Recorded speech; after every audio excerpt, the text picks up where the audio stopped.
Hello everyone welcome to learn with Yasmin. আজি ভিডিঅ'ত আমি আলোচনা কৰিম ক্লাছ 12 বায়োলজিৰ চেপ্টাৰ 10 মানৱ কল্যাণত অণুজীৱ। আজি আমি পঢ়িম জৈৱ নিয়ন্ত্ৰণ কাৰক হিচাপে অণুজীৱ মাইক্ৰবছ এজ বায়ো কণ্ট্ৰোল এজেণ্ট। জৈৱ নিয়ন্ত্ৰণৰ কাৰক হিচাপে অণুজীৱে কিদৰে আমাক সহায় কৰিব পাৰে। এতিয়ালৈকে আমি বিভিন্ন ধৰণৰ অণুজীৱৰ পৰা পোৱা সহায়ৰ বিষয়ে আলোচনা কৰিছোঁ। উদ্ভিদ ৰোগ আৰু নাশক জীৱ বা কীট নিয়ন্ত্ৰণ কৰাৰ অৰ্থে জীৱবিজ্ঞানসন্মতভাৱে ব্যৱহৃত অণুজীৱৰ প্ৰয়োগ পদ্ধতিয়ে হ'ল জীৱ নিয়ন্ত্ৰণ পদ্ধতি। জীৱ নিয়ন্ত্ৰণ পদ্ধতি মানে হৈছে কি উদ্ভিদৰ যিবোৰ ৰোগ হয় বা উদ্ভিদক যিবোৰ কীট পতংগই উদ্ভিদক ৰোগৰ সৃষ্টি কৰে সেইসমূহক আমি জীৱবিজ্ঞানসন্মতভাৱে কিদৰে আমি সেইবোৰক কণ্ট্ৰোল কৰিব পাৰোঁ, নিয়ন্ত্ৰণ কৰিব পাৰোঁ অণুজীৱ প্ৰয়োগ কৰি পেলাই। এতিয়া কেতিয়াবা কি হয় যে আমি কিছুমান গছ আমি ৰুওঁ যিবোৰ গছৰ আমাৰ প্ৰয়োজন আছে, যিবোৰ আমাৰ ডিজিয়াৰ্ড গছ হয়। যেতিয়া আমি গছজোপা ৰুওঁ তেতিয়া আমি দেখা পাওঁ যে তাৰ ওচৰে পাজৰে কিছুমান অপতীৰ্ণ গছে। অপতীৰ্ণ মানে কি যিবোৰ যিবোৰ গছ আমাৰ প্ৰয়োজন নহয়, আনৱান্টেড প্লান্টছ কিছুমান গছে, যিবোৰক আমি কি কৰিব লাগে, চাফা কৰিব লাগে। কিয় চাফা কৰিব লাগে? কাৰণ এইটো যিটো অপতীৰ্ণ আছে, অপতীৰ্ণটোৱে খাদ্যৰ বাবে, ঠাইৰ বাবে বা পৰিপুষ্টিৰ কাৰণে এই যিটো গছ আমাৰ প্ৰয়োজন আছে সেইটো গছৰ সৈতে কি কৰিব, কম্পিট কৰিব, হয়নে? তেতিয়া আমাৰ গছটোৱে যিটো আমাৰ ডিজিয়াৰ্ড প্লান্ট আছে সেইটোৱে কি নাপাব, উপযুক্ত পৰিমাণে পৰিপুষ্টি নাপাব, ঠাইৰ অভাৱ হ'ব, খাদ্যৰ অভাৱ হ'ব। গতিকে এইটো ভালদৰে বৃদ্ধি বিকাশ হ'ব নোৱাৰিব। গতিকে কি কৰা হয় যে খেতি বাতি কৰিলে যে মাজে মাজে খেতিবোৰৰ যিবোৰ অপতীৰ্ণ থাকে সেইবোৰ যে গুচাই দিয়া হয়, এইকাৰণে গুচাই দিয়া হয় যাতে আমি যিটো গছ ৰুইছোঁ আমাৰ লাভৰ কাৰণে সেইটো গছ যাতে ভালদৰে ডাঙৰ দীঘল হ'ব পাৰে, হয়নে? এতিয়া এই অপতীৰ্ণসমূহক ধ্বংস কৰিবলৈ আমি কি ব্যৱহাৰ কৰোঁ? আমি কীটনাশক ব্যৱহাৰ কৰোঁ, হয়নে? পেষ্টিচাইড, তাৰপিছত ইনছেক্টিচাইড, পতংগনাশক, কীটনাশক এইবোৰ ব্যৱহাৰ কৰোঁ। এই কীটনাশক পতংগনাশকবোৰ হৈছে কি একোটা কেমিকেল। এইবোৰ কেমিকেল যেতিয়া আমি ব্যৱহাৰ কৰিম তেতিয়া এইবোৰৰ পৰা কি হ'ব, আমাৰ পানী প্ৰদূষণ হ'ব, মাটি প্ৰদূষণ হ'ব বা কিছুমান লাগতিয়াল যিবোৰ পতংগ আমাৰ মাটিত থাকে সেইবোৰ নোহোৱা হৈ যাব বা আমাৰ যিটো গছ আছে গছটোকো ক্ষতি কৰিব পাৰে। বৰ্তমান আধুনিক সমাজত এই সমস্যাবিলাক বহুলভাৱে কিছুমান ৰাসায়নিক দ্ৰব্য, কীটনাশক দ্ৰব্য ব্যৱহাৰ কৰি নিয়ন্ত্ৰণ কৰিবলৈ চেষ্টা কৰা হয়। এইটোৱে ইজি মেথড যে সোনকালে আমি কীটনাশক দি পেলাই আমি কীট পতংগবোৰক মাৰি পেলাওঁ যাতে আমাৰ গছটো ৰোগী নহয়, গছটোৱে যাতে এফেক্ট নহয়। এই ৰাসায়নিক দ্ৰব্যবিলাকত অতিশয় টক্সিক, বিষাক্ত আৰু মানুহ আৰু অন্যান্য জীৱ জন্তুৰ কাৰণে অতিশয় অপকাৰী। এই যিবোৰ কীটনাশক, পতংগনাশক এইবোৰ যে আছে এইবোৰ কি হয়, মানুহৰ কাৰণে, জীৱ জন্তুৰ কাৰণে বৰ বেছি অপকাৰী হয়। তদুপৰি এই ৰাসায়নিক দ্ৰব্যবিলাক আমাৰ চাৰিওফালৰ পৰিৱেশ, শস্য, পাচলি, ফল মূল আদিও প্ৰদূষণ কৰে। অপতীৰ্ণ মাৰিবলৈ ব্যৱহাৰ কৰা তৃণনাশকেও মাটি প্ৰদূষণ কৰে। আমি যিবোৰ ব্যৱহাৰ কৰোঁ, কীট পতংগ নাশক যিবোৰ কেমিকেল ব্যৱহাৰ কৰোঁ সেইবোৰ কেমিকেলে আমাৰ মাটি প্ৰদূষণ কৰে, আমাৰ পানী প্ৰদূষণ কৰে, যাৰ ফলত আমাৰ শাক পাচলিসমূহ প্ৰদূষিত হয়, ফল মূলসমূহ প্ৰদূষিত হয় আৰু আমাৰ কাৰণে যথেষ্ট পৰিমাণে ক্ষতিকাৰক হয়। আৰু যিবোৰ নাশক আছে, তৃণনাশক মানে অপতীৰ্ণবোৰক মাৰাৰ কাৰণে যিবোৰ ঔষধ ব্যৱহাৰ কৰা হয় সেইবোৰেও মাটি প্ৰদূষণ কৰে আৰু মাটি প্ৰদূষণ কৰিলে এইবোৰে পানীও প্ৰদূষণ কৰে। বৰষুণৰ লগত যেতিয়া এইবোৰ ধুই পেলাই পানীৰ লগত মিহলি হয় তেতিয়া ইহঁতৰ পৰা পানী প্ৰদূষণো হয়।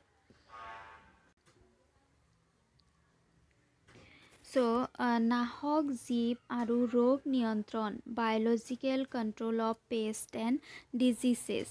এতিয়া বায়'লজিকেল পদ্ধতি, জৈৱ নিয়ন্ত্ৰণ মানে হৈছে কি এটা প্ৰাকৃতিক পদ্ধতিৰ সহায়ত আমি এই উদ্ভিদসমূহক আক্ৰমণ কৰা যিবোৰ জীৱ আছে, যিবোৰ কীট পতংগ আছে, সেইবোৰক আমি প্ৰাকৃতিকভাৱে কেনেদৰে ধ্বংস কৰিব পাৰোঁ সেই বিষয়ে আমি পঢ়িম এতিয়া। কৃষি কাৰ্যত ৰাসায়নিক দ্ৰব্য ব্যৱহাৰ কৰি জীৱনাশক আৰু ৰোগ নিয়ন্ত্ৰণ কৰাৰ পৰিৱৰ্তে প্ৰাকৃতিকভাৱে এইসমূহ নিয়ন্ত্ৰণ কৰাৰ পদ্ধতি অৱলম্বন কৰা হয়। তাৰমানে জৈৱ নিয়ন্ত্ৰণত ইয়াতে কোনো ধৰণৰ ৰাসায়নিক পদাৰ্থ, কোনো ধৰণৰ কেমিকেল ব্যৱহাৰ নকৰি পেলাই প্ৰাকৃতিকভাৱে ইহঁতক ধ্বংস কৰিবলৈ চেষ্টা কৰা হয়।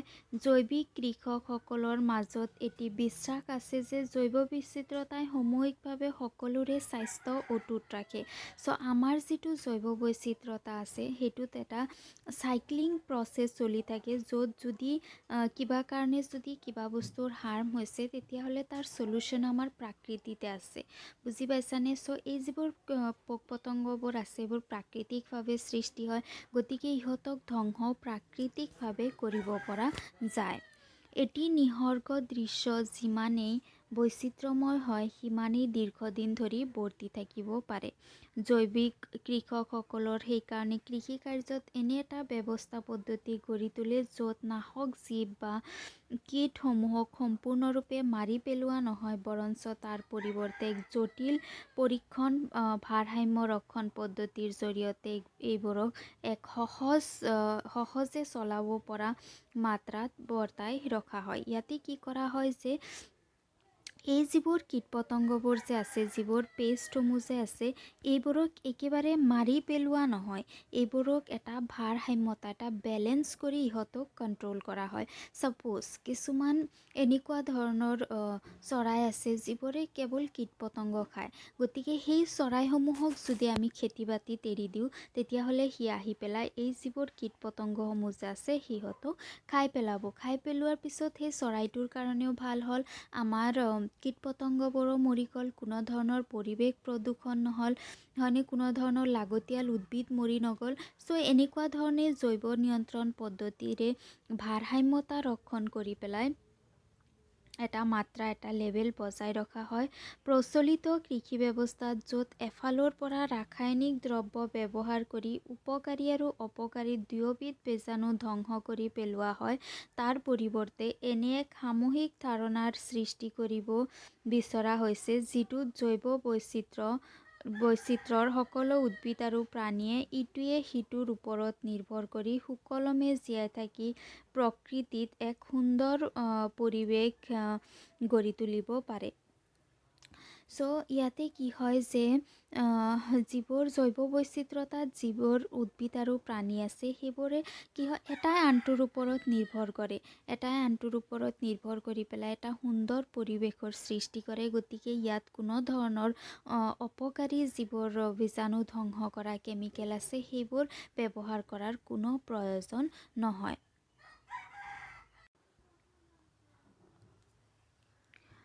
জৈৱিক কৃষক বা অৰ্গেনিক ফাৰ্মাৰসকলে বিশ্বাস কৰে যে পৰিৱেশৰ পৰা আমি ভবা নাশক কীট বা জীৱবিলাক সম্পূৰ্ণৰূপে ধ্বংস কৰা কেৱল অসম্ভৱেই নহয় বৰঞ্চ অনুচিত, কাৰণ সিহঁত অবিহনে জীৱ জগতৰ আনবিলাক উপকাৰী বা লাভজনক পৰিপক্ষীৰ জীৱ, পৰজীৱী কীট যিবিলাকে অন্য কীট পতংগ বা জীৱৰ ওপৰত খাদ্য আৰু পোষকৰ বাবে নিৰ্ভৰ কৰে সেইবিলাক সম্পূৰ্ণৰূপে লোপ পাব। এতিয়া জৈৱিক কৃষক যিবোৰ আছে, যিবোৰে জৈৱিক প্ৰক্ৰিয়াৰে কীট পতংগ নিয়ন্ত্ৰণ কৰে, তেওঁলোকৰ মতে যদি আমি কীট পতংগবোৰক কেমিকেল দি পেলাই যদি মাৰি পেলাওঁ তেতিয়াহ'লে সেইটো কেতিয়াও উচিত নহয়, কাৰণ আমাৰ যিটো জৈৱ বৈচিত্ৰতা আছে তাতে জীৱসমূহ এটাই আনটোৰ ওপৰত চাইক্লিকভাৱে এটাই আনটোৰ ওপৰত ডিপেণ্ড কৰে। এতিয়া আমি মাজৰ পৰা যদি এটা মাৰি দিওঁ, ছাপ'জ আমি কি কৰিছোঁ ইয়াতে মাজৰ পৰা কীট পতংগ কিছুমান মাৰি পেলাইছোঁ, এতিয়া এইবোৰ কীট পতংগ খাবলৈ আন কিছুমান কীট পতংগ আছে যিবোৰে এই কীট পতংগসমূহক খাই পেলাই জীৱিকা নিৰ্বাহ কৰে। এতিয়া যদি আমি এইবোৰক মাৰি পেলাওঁ, তাৰমানে এই পিছৰ যিবোৰ কীট পতংগ আছে যিবোৰ ইহঁতৰ কাৰণে পৰভক্ষী হয়, ইহঁতৰ ওপৰত নিৰ্ভৰ কৰি জীৱিকা নিৰ্বাহ কৰে, এইবোৰো আল্টিমেটলি মৰি যাব। বা এইবোৰ কীট পতংগক যিবোৰে খায়, চাপ'জ চৰায়ে খায়, এইবোৰ চৰাইবোৰেও আকৌ খাদ্য নাপাব, খাদ্য নাপাই পেলাই চৰাইবোৰো মৰি যাব। গতিকে এটা গোটেই যিটো ভাৰসাম্যতা আছে সেইটো ডিছবেলেঞ্চ হৈ যাব, ভাৰসাম্যতাটো ৰক্ষা নপৰিব আমি যদি ইহঁতক মাৰি পেলাওঁ। গতিকে জৈৱ নিয়ন্ত্ৰণ উপায়বোৰ বিষাক্ত ৰাসায়নিক দ্ৰব্য আৰু কীটনাশক দ্ৰব্যসমূহৰ প্ৰতি নিৰ্ভৰশীলতা বহু পৰিমাণে হ্ৰাস কৰিব। তাৰমানে জৈৱ নিয়ন্ত্ৰণ উপায়েৰে যদি আমি কীট পতংগবোৰক মাৰি পেলাওঁ, তেতিয়াহ'লে কি হ'ব যে আমি ৰাসায়নিক আৰু কীটনাশক যিবোৰ আছে, যিবোৰ কেমিকেলছ আছে, সেইবোৰক আমি ব্যৱহাৰ কৰা হ্ৰাস কৰি পেলাম। জৈৱিক কৃষি কাৰ্যৰ অন্যতম আৱশ্যকীয় দিশটো হ'ল যে কৃষি ক্ষেত্ৰত বিৰাজ কৰা বিভিন্ন প্ৰকাৰৰ জীৱ, জীৱাণু, পৰভক্ষী জীৱ আৰু নাশক জীৱ বা কীটসমূহৰ জীৱন ধাৰণ প্ৰণালী, জীৱন চক্ৰ, সিহঁতৰ পচন্দৰ বাসস্থান আদিৰ বিষয়ে সাম্যক জ্ঞান থকা। এনেধৰণৰ জ্ঞান এক উচিত জৈৱ নিয়ন্ত্ৰণ পদ্ধতি উদ্ভাৱন কৰিবলৈ সহায় কৰে। এতিয়া তুমি যে জৈৱ নিয়ন্ত্ৰণ পদ্ধতি যে কৰিবা, তাৰ কাৰণে তুমি কি জানিব লাগিব? সেই জীৱসমূহৰ গোটেই লাইফ চাইকেল জানিব লাগিব, সিহঁতৰ পচন্দ কি, সিহঁতে কেনেকুৱা ধৰণৰ বাসস্থান, কেনেকুৱা ধৰণৰ হেবিটেটত সিহঁতে থাকি পেলাই ভাল পায়, সেইটো তুমি জানিব লাগিব। সিহঁতৰ পচন্দ অপচন্দৰ বিষয়ে জানিব লাগিব, জীৱন ধাৰা কেনেকুৱা জানিব লাগিব। তেতিয়াহ'লেহে তুমি জৈৱ নিয়ন্ত্ৰণ পদ্ধতিৰ দ্বাৰা কীট পতংগসমূহক নিয়ন্ত্ৰণ কৰিব পাৰিবা। এতিয়া তলত কিছুমান এনেকুৱা ধৰণৰ এজেণ্ট, কিছুমান কাৰক, কিছুমান অণুজীৱ বা জীৱৰ বিষয়ে লিখা আছে, যাৰ সহায়ত আমি প্ৰাকৃতিকভাৱে কীট পতংগসমূহক কণ্ট্ৰল কৰিব পাৰোঁ, নিয়ন্ত্ৰণ কৰিব পাৰোঁ। এনেকুৱা ধৰণৰ কিছুমান বায়ো কণ্ট্ৰল এজেণ্ট, জীৱ নিয়ন্ত্ৰণ কাৰক হৈছে যেনেকুৱা আমাৰ অতি পৰিচিত ৰঙা কলা দাগযুক্ত লেডীবাৰ্ড নামৰ গুবৰুৱা আৰু ড্ৰেগন ফ্লাইবোৰে যথেষ্ট ক্ৰমে এফিড আৰু মহ নিৰ্মূলীকৰণত ব্যৱহাৰ কৰিব পাৰি। তাৰমানে যিবোৰ লেডীবাৰ্গ আছে, লেডীবাৰ্গসমূহে যিবোৰ সৰু সৰু পতংগ আছে, সৰু সৰু পতংগসমূহক সিহঁতে লেডীবাৰ্গে কি কৰে, সৰু সৰু যিবোৰ পতংগ আছে, স্মল ইনচেক্ট আছে, সেইসমূহক সিহঁতে মাৰি পেলায়। তাৰপিছত তোমাৰ আছে কি ড্ৰেগন ফ্লাই যিটো আছে, ড্ৰেগন ফ্লাইৰ দ্বাৰা যিবোৰ মহ আছে, মহবোৰক ধ্বংস কৰিব পৰা যায়। ড্ৰেগন ফ্লাই যেতিয়া বতাহত থাকে, তেতিয়া ইহঁতে মহসমূহক খাই পেলাই। যেতিয়া ড্ৰেগন ফ্লাই পানীত থাকে, তেতিয়া ইহঁতে মহৰ যিবোৰ কণী আছে, লালুকি আছে, সেইসমূহক খাই পেলায়। তাৰপিছত চেণ্টিপৰ্ছ আছে, চেণ্টিপৰ্ছ নামৰ এবিধ প্ৰাণী আছে। তাৰপিছত তোমাৰ স্পাইডাৰ্ছ আছে, তাৰমানে যিবোৰ মকৰা, চেণ্টিপৰ্ছ, এইবোৰক গাৰ্ডেন প্ৰিডেটৰ বুলি কোৱা হয়। তাৰমানে এইবোৰ বাগিচাত পৰভক্ষী হিচাপে থাকে, বাগিচাত পৰভক্ষী হিচাপে ইহঁতক এৰি দিয়া হয়। বাগিচাত গৈ পেলাই ইহঁতে যিবোৰ বাগিচাৰ মহ থাকে, সৰু সুৰা পতংগ থাকে, সেইসমূহক খাই পেলাই শেষ কৰে। তাৰপিছত মেকুৰীও এটা এনেকুৱা ধৰণৰ জৈৱ নিয়ন্ত্ৰণ কাৰক হয়। মেকুৰীক ব্যৱহাৰ কৰি পেলাই আমি নিগনি ধ্বংস কৰিব পাৰোঁ। নিগনিয়ে আমাৰ শস্যত বহু পৰিমাণে ক্ষতি কৰে। যদি আমি সেইটো শস্যৰ ওচৰে পাঁজৰে এৰি দিওঁ, তেতিয়াহ'লে মেকুৰী যদি আমি এৰি দিওঁ, তেতিয়াহ'লে মেকুৰীয়ে নিগনিসমূহক খাই পেলাই কমাব পাৰে। জৈৱ নিয়ন্ত্ৰণ কাৰক আমি পৰভক্ষীসমূহৰ বিষয়ে দেখা পালোঁ। যেনেকুৱা আমি দেখা পালোঁ মেকুৰী, যিটো নিগনি খাই জীয়াই থাকে। তাৰপিছত ড্ৰেগন ফ্লাই, মহৰ কণী খাই জীয়াই থাকে। মকৰা, যিবোৰ গাৰ্ডেনত সৰু সৰু পতংগ থাকে, সেইবোৰ খাই জীয়াই থাকে। এইবোৰ হৈছে কি একোটা জৈৱ নিয়ন্ত্ৰণ কাৰক, যাক ব্যৱহাৰ কৰি পেলাই আমি পতংগসমূহক ধ্বংস কৰিব পাৰোঁ। এতিয়া আমি চাওঁ কিছুমান পৰজীৱী, যিবোৰে আনৰ শৰীৰত থাকি পেলাই তাৰ পৰা পুষ্টি গ্ৰহণ কৰি জীয়াই থাকে। সেই পৰজীৱীসমূহৰ বিষয়ে চাওঁ। কিছুমান এনেকুৱা পৰজীৱী আছে, যিবোৰে পতংগ, তাৰপিছত কীট, এইবোৰৰ দেহত বাহ লয়। এইবোৰক পোষক হিচাপে ব্যৱহাৰ কৰি ব্যৱহাৰ কৰে আৰু এইবোৰৰ দেহত বসবাস কৰি পেলাই ইহঁতৰ শৰীৰৰ পুষ্টিসমূহক ব্যৱহাৰ কৰি ইহঁতৰ বংশ বিস্তাৰ কৰে, ডাঙৰ দীঘল হয় আৰু এটা সময়ত এই যিবোৰ কীট পতংগ আছে এইসমূহক মাৰি পেলায়। চ' তেনেকুৱা ধৰণৰ কিছুমান পৰজীৱী হৈছে যেনেকুৱা আছে এমফিডিলাছ,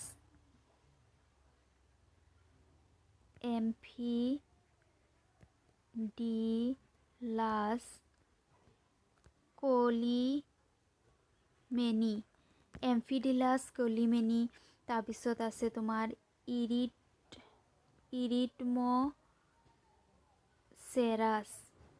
ইৰিথম'চেৰাছ, তাৰপিছত আছে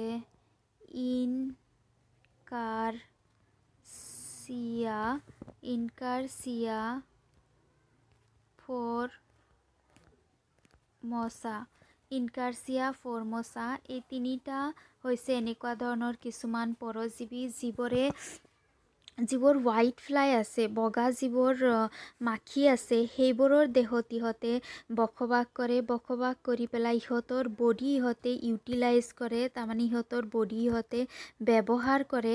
ব্যৱহাৰ কৰি পেলাই পশুকৰ দেহৰ বডি ব্যৱহাৰ কৰি পেলাই ইহঁতে পশুকৰ পৰা গোটেই পৰিপুষ্টি শোষণ কৰি লৈ পেলাই পশুটোক মাৰি পেলায়। বুজি পাইছানে? চ' আমি পৰভক্ষী চালোঁ, আমি পৰজীৱী চালোঁ।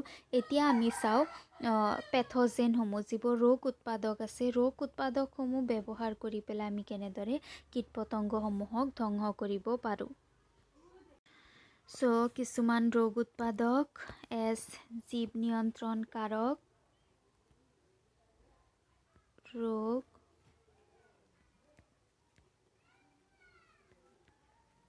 উৎপাদক। এটা গুৰুত্বপূৰ্ণ ৰোগ উৎপাদক ইয়াতে আছে যাক শ্বৰ্ট ফৰ্মত কোৱা হয় BT। BTৰ ফুল ফৰ্ম হৈছে বেচিলাছ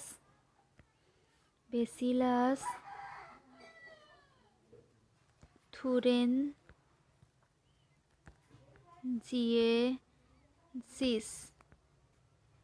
বেচিলাছ থুৰেঞ্জিয়েচিছ হৈছে এবিধ বেক্টেৰিয়া যিয়ে উদ্ভিদত যিবোৰ পখিলা বা যিবোৰ ৱাৰ্ম আছে, পখিলা ৱাৰ্ম, এইবোৰে উদ্ভিদত যিবোৰ ক্ষতি কৰিব পাৰে সেই পখিলা বা ৱাৰ্মবোৰক সিহঁতে খাই পেলাব পাৰে। তাৰপিছত ভেঁকুৰৰ ভিতৰত আছে তোমাৰ এটা আছে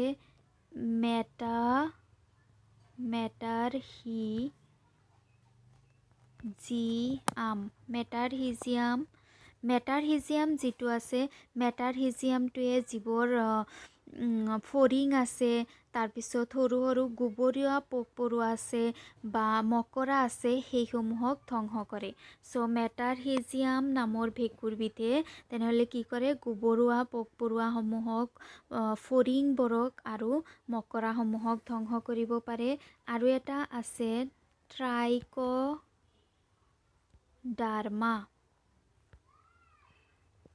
ট্ৰাইকোডাৰ্মা নামৰ ভেঁকুৰবিধে, ইহঁত ফ্ৰী লিভিং হয়, ইহঁতে যিকোনো লিভিং অৰ্গেনিজিমতে আক্ৰমণ কৰিব পাৰে। আকৌ আৰু এটা আছে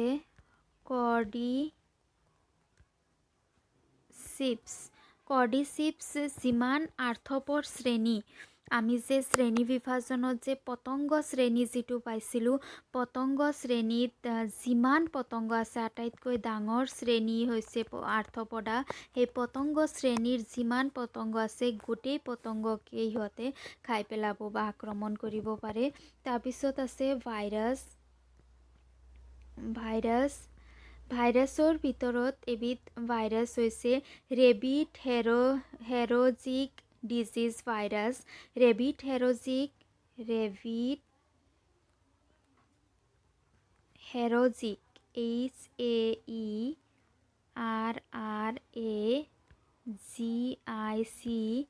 ৰেবিড হেৰেজিক ডিজিজ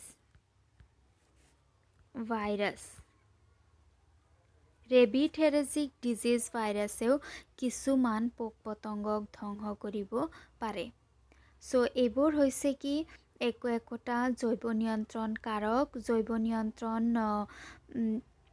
এজেণ্ট যিবোৰ